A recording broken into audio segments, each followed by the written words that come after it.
Ketua Badan Eksekutif Mahasiswa Fakultas Hukum Universitas Indonesia Adam Putra Firdaus menilai pasal penghinaan terhadap pemerintah di rancangan Undang-Undang Hukum Pidana atau RKUHP sangat berbahaya. Dia menilai pasal itu dapat mengkriminalisasi seseorang yang mengkritik pemerintah.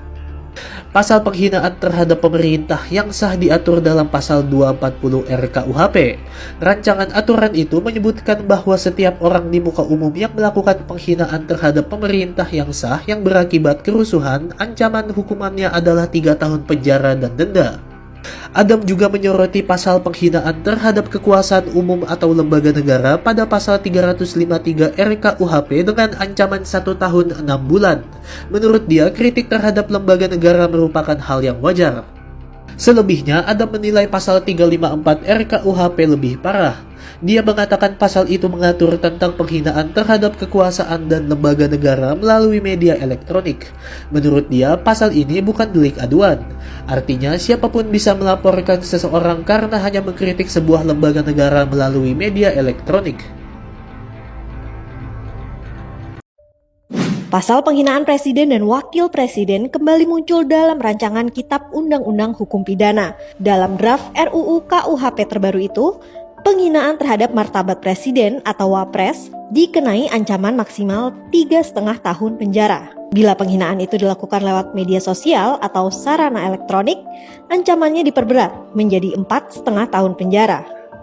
Padahal, sebelumnya Mahkamah Konstitusi pernah membatalkan pasal penghinaan presiden dan wakil presiden dalam Kitab Undang-Undang Hukum Pidana. MK menilai pasal 134, pasal 136, dan pasal 137 KUHP bisa menimbulkan ketidakpastian hukum karena tafsirnya yang amat rentan manipulasi.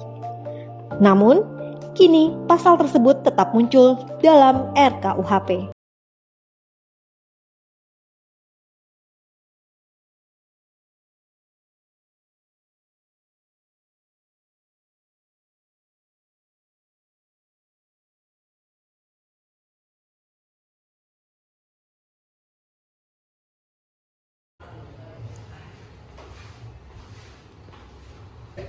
Assalamualaikum warahmatullahi wabarakatuh. Nama saya Dinda Sepia Rahmaningsi dengan NPM 2021 1011 5141 dari kelas 3A2 Fakultas Hukum Prodi Ilmu Hukum Universitas Bayangkara Jakarta Raya. Video ini dibuat untuk memenuhi tugas hukum acara pidana dengan dosen pengampu Ibu Anggreni Haryani Putri SH.M. Topik yang ditugaskan pada kesempatan ini ialah tentang analisis kebijakan hukum pidana. Materi yang saya ambil berjudul Masalah Penghinaan Pemerintah dan Lembaga Negara yang tercantum di dalam pasal 240 Rancangan Kitab Undang-Undang Hukum Pidana.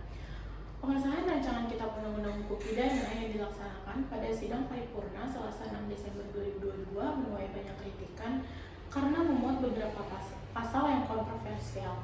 Salah satu pasal di dalam rancangan Kitab Undang-Undang Hukum Pidana yang disoroti oleh publik ialah pasal 240 yang berisi tentang penghinaan pemerintah dan lembaga negara.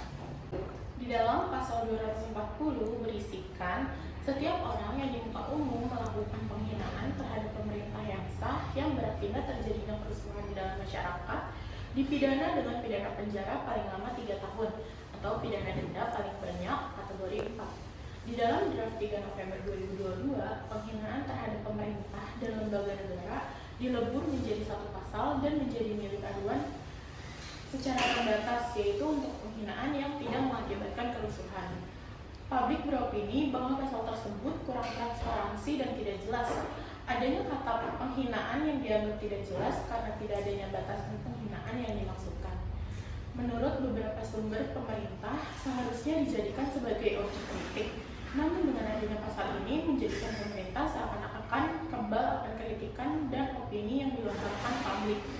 Pemerintah menjelaskan melalui tim sosialisasi rancangan Kitab Undang-Undang Hukum Pidana Kementerian Hukum dan HAM, yaitu Albert Aris menegaskan bahwa pasal 240 RKUHP. Pemerintah menjelaskan melalui tim sosialisasi rancangan Kitab Undang-Undang Hukum Pidana Kementerian Hukum dan HAM, yaitu Albert Aris menegaskan bahwa pasal 240 RKUHP adalah bentuk dekolonisasi dan demokratisasi. Katanya, justru pasal 240 RKUHP ini merupakan wujud dekolonisasi dan demokratisasi karena sudah dirumuskan sebagai delik material yang mensyaratkan harus adanya akibat yang terjadi, yaitu berupa kerusuhan dalam masyarakat. Sehingga jika tidak ada akibat, maka penghinaan terhadap pemerintah tidak bisa dipidana dengan pasal 240 RKUHP yang juga dirumuskan sebagai delik konkret. Poin permasalahan yang terjadi di sini ialah pasal ini harus dihapuskan karena pemerintah dan lembaga negara adalah objek kritik yang tidak seharusnya dilindungi dengan pasal penghinaan. Sebab pasal penghinaan hanya untuk melindungi seseorang, bukan institusi. Apalagi untuk institusi yang tidak memiliki reputasi secara personal. Sedari awal, publik menyuarakan untuk penghapusan pasal ini karena tidak sejalan dengan cita-cita demokrasi. Jika yang dilindungi adalah mencegah kerusuhan, maka pasal-pasal lain selain daripada pasal ini tetap dapat digunakan. Meskipun dalam pasal tersebut dituliskan penghinaan, namun bagaimana cara membedakan penghinaan dengan kritikan? Hal ini akan menjadi akar permasalahan baru bagi masyarakat awam yang tidak tahu bagaimana cara membedakan kedua hal tersebut. Dan kontroversi atas pasal ini akan meninggalkan suatu tanda tanya besar bagi masyarakat di Indonesia. Bukannya seharusnya negara ini adalah negara yang demokratis, akan tetapi dengan adanya pasal ini, Indonesia seakan-akan telah kehilangan kedemokratisannya. Sekian analisis yang dapat saya sampaikan. Apabila terdapat perkataan atau perbuatan yang disengaja maupun tidak disengaja, saya memohon maaf sebesar-besarnya. Terima kasih. Wassalamualaikum warahmatullahi wabarakatuh.